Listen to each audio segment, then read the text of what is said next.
সব ভালে আছে নে নাই? এটা ইমান ঠাণ্ডা ঠাণ্ডা বহি আছে, ইমান ডাঙৰ দলং পাইছে, হয় নহয়? মোৰ লগত এবাৰ চবেই কওক, ভাৰত মাতা কি, ভাৰত মাতা কি। এতিয়াই ভাল লাগিছে, একদম ইমান মনে মনে আছে। দলংটো লাগে নে নাই? নালাগে নেকি? প্ৰমোদ ইহঁতক দলং নালাগে নেকি? বাইদেউহঁতক লাগিব নে নাই? বাইদেউসকল লাগিব? তেতিয়াহ'লে একদম ইমান ধুনীয়া দলং প্ৰমোদ বৰুৱাই আপোনালোকক আনি দিছে, গোবিন্দ বসুমতে আনি দিছে। এটা দীঘলীয়া হাত চাপৰি সকলোৰে কাৰণে।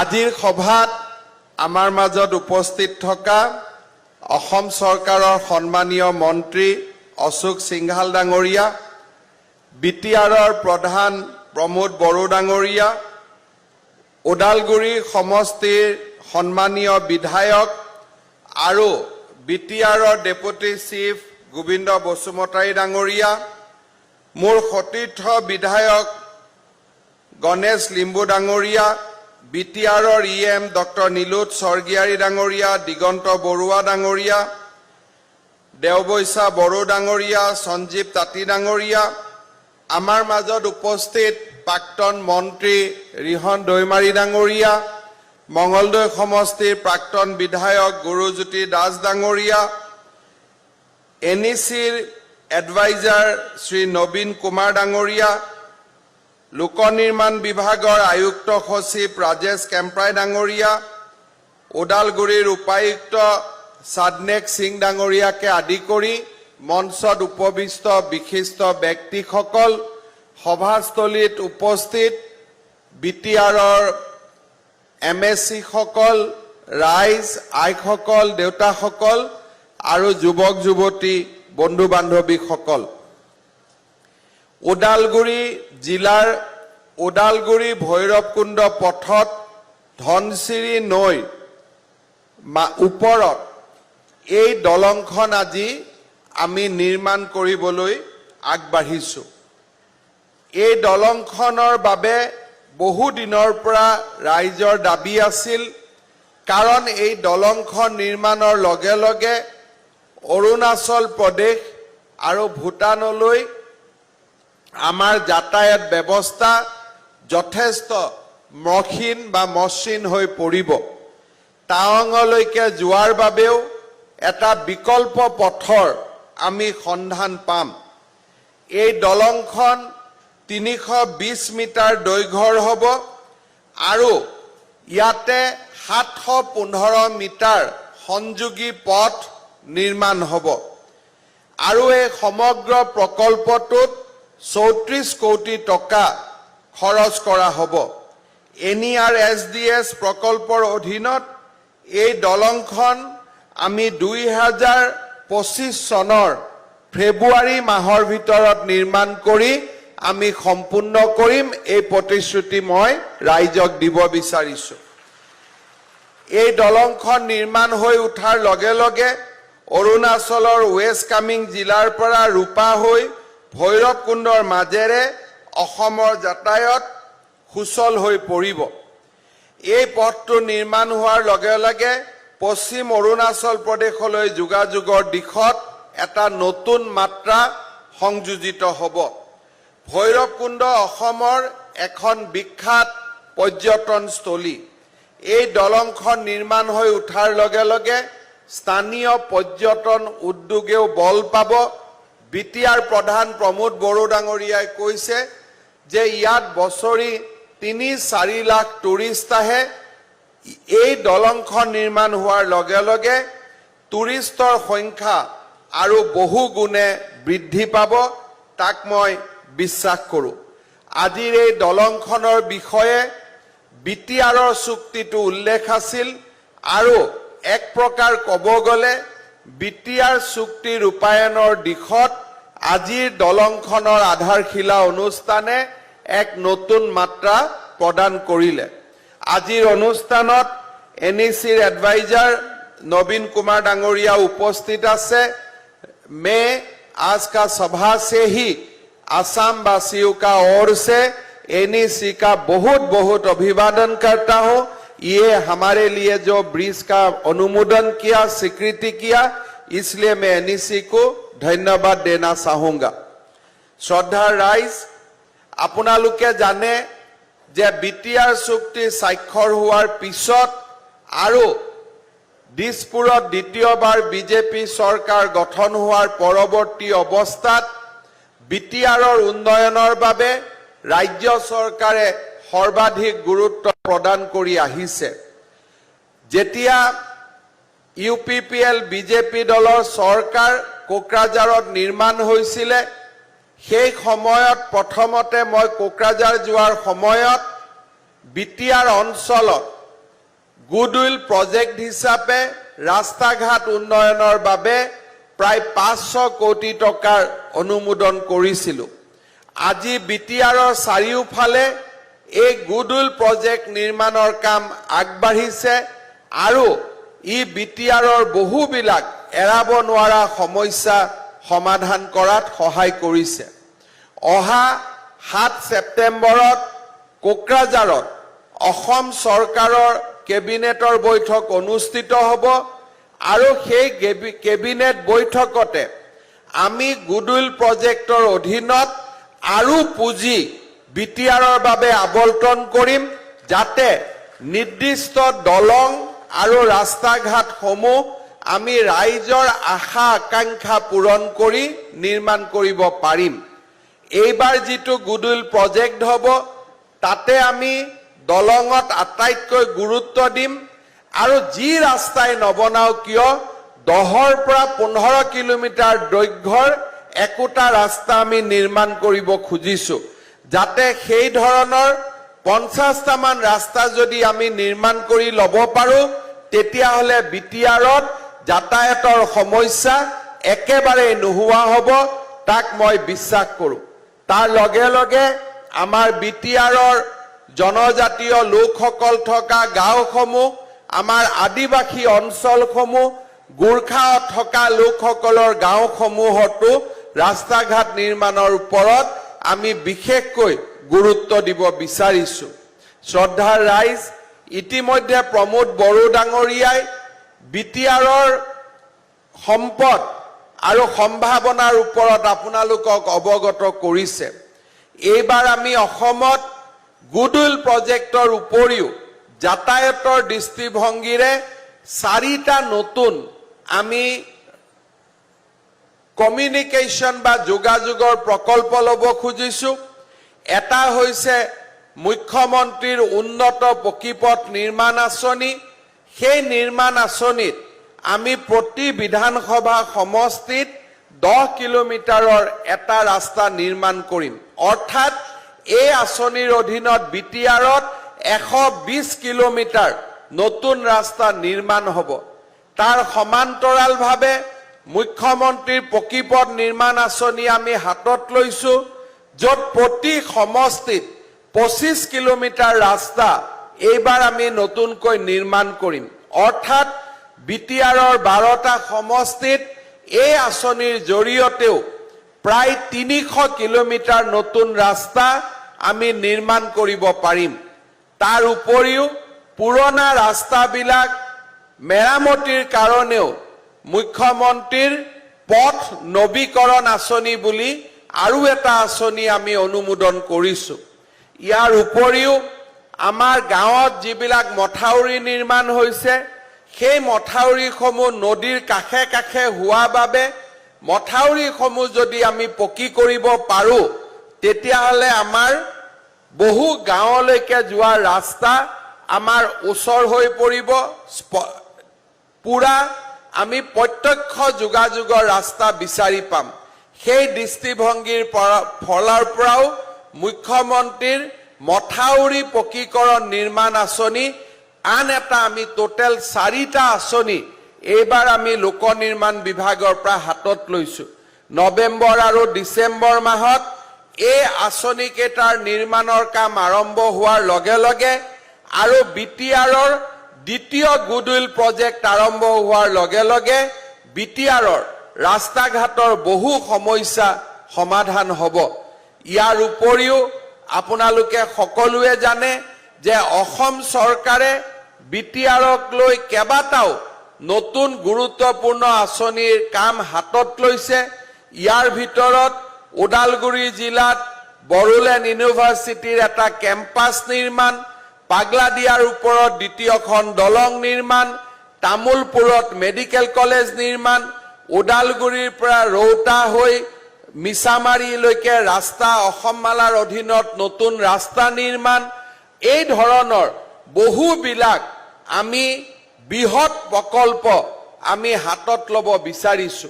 মই বিশ্বাস কৰোঁ যে এই বছৰটোত এই আঁচনিসমূহ আমি ধৰাতলত উপস্থিত কৰোৱাৰ লগে লগে, ইমান দিন আমি দিছপুৰত কথা পাতি আছিলো, এতিয়া এই আঁচনিবিলাক আমি ভূমিষ্ঠ বা ধৰাতললৈ এই বছৰ লৈ আহিব পাৰিম আৰু তাৰ লগে লগে ৰাইজৰ মাজত এক নতুন উৎসাহ আৰু উদ্দীপনাৰো সৃষ্টি হ'ব।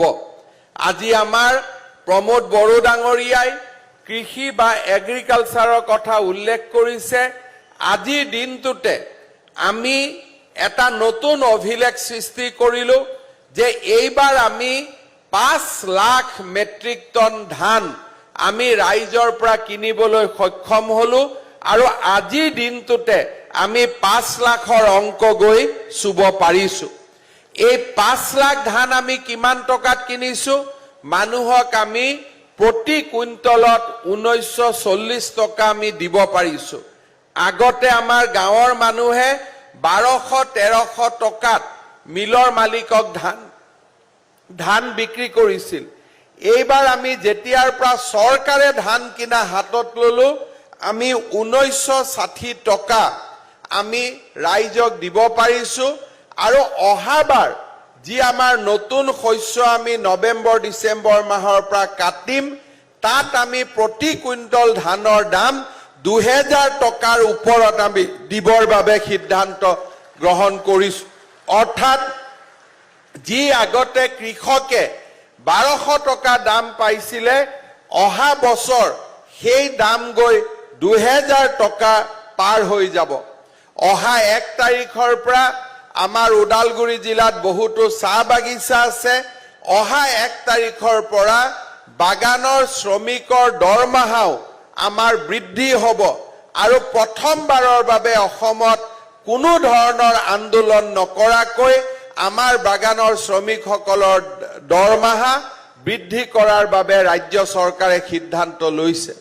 ইয়াৰ লগে লগে আমাৰ চাহ বাগিচা অঞ্চলসমূহত 100খন হাইস্কুল যোৱা বছৰ আমি নিৰ্মাণ কৰিব পাৰিছিলো। এই বছৰ আমি আৰু নতুনকৈ 100খন আৰু হাইস্কুল আমি চাহ বাগিচা অঞ্চলসমূহত নিৰ্মাণৰ বাবে সিদ্ধান্ত লৈছো। ইয়াৰ লগে লগে আপোনালোকে জানি ভাল পাব যে আজি আমাৰ ওদালগুৰি জিলাত বহুত হাইস্কুল আছে, কোকৰাঝাৰত হাইস্কুল আছে, চিৰাঙত হাইস্কুল আছে, কিন্তু আমাৰ হাইস্কুলবিলাকৰ যিটো আন্তঃগাঁথনি, সেই আন্তঃগাঁথনিটো বহুত ভাল নহয়।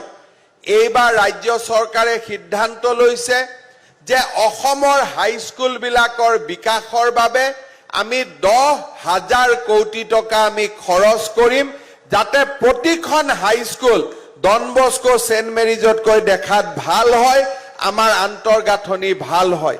এই ধৰণে আজি আমাৰ ৰাজ্যখনত, সমগ্ৰ ৰাজ্যখনত আমি বিকাশৰ এক নতুন গংগা নমাই অনাৰ বাবে চেষ্টা কৰিছো। ৰাস্তা ঘাটৰ ক্ষেত্ৰত হওক, মেডিকেলৰ ক্ষেত্ৰত হওক, শিক্ষাৰ ক্ষেত্ৰত হওক, নতুন নতুন অংগনবাদী চেণ্টাৰবিলাক আপোনালোকে দেখিছে। আগতে পাৰৰ বাঁহৰ দৰে অংগনবাদী চেণ্টাৰ বনোৱা হৈছিলে, এতিয়া সুন্দৰ কৰি ডাঙৰ কৰি একোটা অংগনবাদী চেণ্টাৰত 25 লাখ টকা খৰচ কৰি আমি ডাঙৰ দীঘলকৈ বনাব খুজিছো। 1000 ইতিমধ্যে নিৰ্মাণ সম্পূৰ্ণ হ'ল। এই বছৰত আমি নতুনকৈ আৰু 2000 ধুনীয়া অংগনবাদী কেন্দ্ৰ বনাবলৈ আমি সিদ্ধান্ত কৰিছো। অৰ্থাৎ লাহে লাহে অহা 5-6 বছৰৰ ভিতৰত আমাৰ পুৰণা অংগনবাদী কেন্দ্ৰসমূহৰ জাগাত আমাৰ নতুন আদৰ্শ অংগনবাদী কেন্দ্ৰসমূহ আমাৰ গঢ় লৈ উঠিব।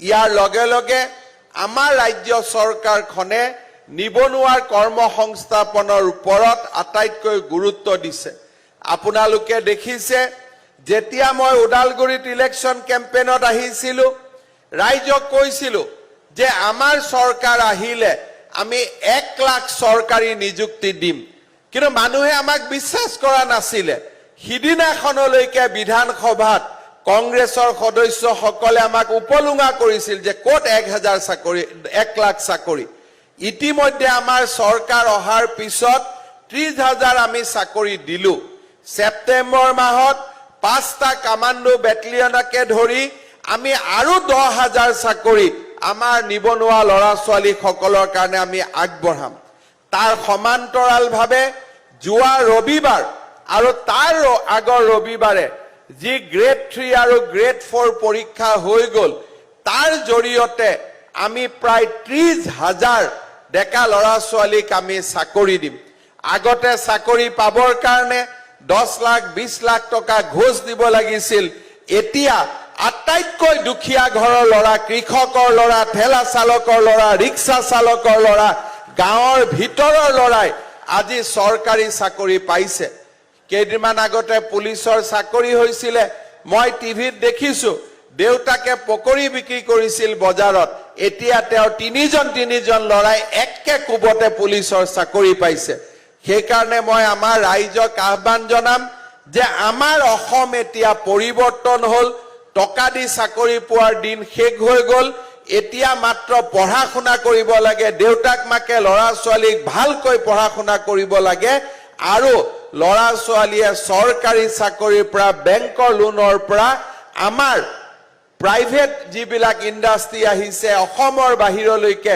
এচিএছ আইএছ ডক্টৰ ইঞ্জিনিয়াৰ এইসমূহ নিৰ্মাণৰ বাবে আমি প্ৰচেষ্টা আৰম্ভ কৰিব লাগিব আমাৰ ৰাজ্যৰ শিক্ষা ব্যৱস্থাটো আমি পৰিৱৰ্তন আনিব খুজিছো আজি বহুত মানুহে আমাক দুই এজন মানুহে সমালোচনাও কৰে যে আপোনালোকে বিজ্ঞান আৰু অংক কিয় ইংৰাজীত পঢ়াব খুজিছে এইটো বেলেগ কথা যে যোনে সমালোচনা কৰে তেওঁলোকৰ সকলো লৰা ছোৱালী নিজে ইংৰাজী স্কুলত পঢ়ে সেইটো বেলেগ কথা কিন্তু আজি আমি মাতৃভাষাৰ স্কুলবিলাক জিয়াই ৰাখিও মাত্ৰ দুটা সাবজেক্ট আমি ইংৰাজীত পঢ়াই লৰা ছোৱালীক আমি অসমৰ পৰা দুখীয়া ঘৰৰ লৰা ছোৱালীও যাতে ডক্টৰ ইঞ্জিনিয়াৰ হ'ব পাৰে তাৰ বাবে আমি প্ৰচেষ্টা চলাইছো এতিয়া ডক্টৰ ইঞ্জিনিয়াৰ কোন হয় যোনে গৈ এলএনত কোচিং ল'ব পাৰে কিন্তু আমাৰ প্ৰচেষ্টা যে 5 বছৰৰ ভিতৰত ওদালগুৰি ভিতৰৰ পৰা চিৰাঙৰ ভিতৰৰ পৰা বাস্কাৰ ভিতৰৰ পৰা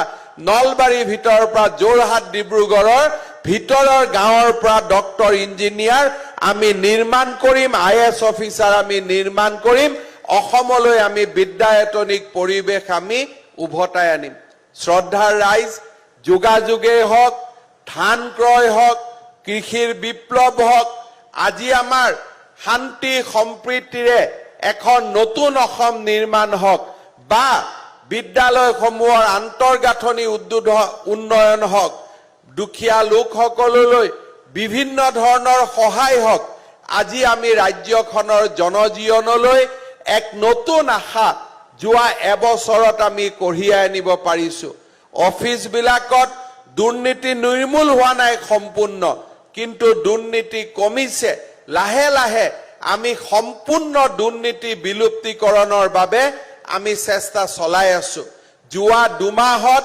হাতে লুটে টকা লওঁতে প্ৰায় 50 জন চৰকাৰী কৰ্মচাৰীক আমি এৰেষ্ট কৰিছো আমি তেওঁলোকৰ বিৰুদ্ধে ব্যৱস্থা লৈছো মই এতিয়াও আপোনালোকৰ ৰাইজক অনুৰোধ কৰিম যে কোনোবা যদি আপোনালোকে চৰকাৰী কাৰ্যালয় যায় কোনোবা অফিচাৰে যদি টকা খোজে আপোনালোকে কাকো নিদিও বুলি নকব 500 যদি খোজে কব 1000 দিম সোনকালে কামটো কৰি দিয়ক খালি আমাৰ পুলিচৰ নম্বৰটো ফোন কৰিব যাতে 1000 লওঁতে আমি হাতে লুটে তেওঁলোকক ৰাজ অতিথিশালালৈকে আমি লৈ আহিব পাৰো যে আমাৰ লগতে ভাল কৰি থাকক কাকো না নকব না কলে গণ্ডগোল লাগে আপোনালোকে মাত্ৰ তেওঁলোকৰ লগত বন্দবস্ত কৰক 500 খুজিলে 600 দিম বুলি কক আৰু টেলিফোনত আমাক জনাওক আমি অসমৰ পৰা সকলোৱে মিলি আমি দুৰ্নীতি নোহোৱা কৰিব লাগিব দুখীয়া মানুহৰ ওপৰত অত্যাচাৰ আমি নোহোৱা কৰিব লাগিব আমাৰ বিটিচিতে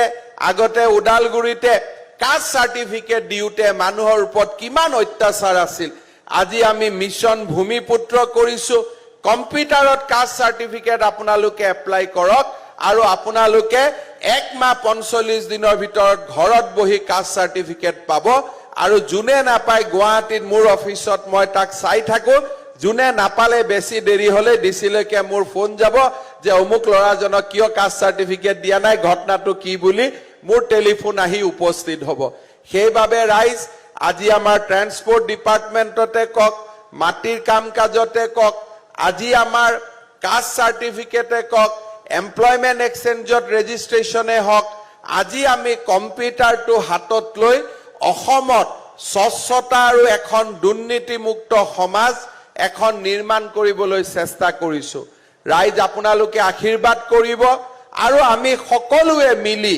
এখন নতুন অসম নিৰ্মাণৰ বাবে আমি আগুৱাই যাম মই পুনৰবাৰ আজিৰ এই শুভ দিনটোত বিশেষকৈ এই ভৈৰৱকুণ্ড আৰু ওদালগুৰি জিলাৰ ৰাইজৰ বাবে আজিৰ এই সুন্দৰ দিনটোত মই পুনৰবাৰ আপোনালোকক অভিনন্দন জনাইছো আৰু মই আশা কৰো যে এই দলংখনৰ সুন্দৰ আৰু সময়ৰ ভিত্তিত অৰ্থাৎ 2 বছৰ 2025 চনৰ ফেব্ৰুৱাৰী মাহৰ ভিতৰত এই দলংখন সময়মতে নিৰ্মাণ কৰি উলিয়াই দিবলৈ লোক নিৰ্মাণ বিভাগ সক্ষম হ'ব তেওঁলোকে কাম কৰি দেখুৱাব পাৰিব আজি আপোনালোকে দেখিছে আমাৰ গুৱাহাটীত ফ্লাইঅভাৰ বিলাক হৈছে যিটো ডেটত আমি কৰিম বুলি কৈছো সেইটো ডেটতে আমি কৰিছো গাঁৱত ৰাস্তা নিৰ্মাণ হৈছে দলং নিৰ্মাণ হৈছে যিটো দিন আমি ঠিক কৰিছো সেই দিনটোতে আমি তাক সমাপন কৰিবলৈ চেষ্টা কৰিছো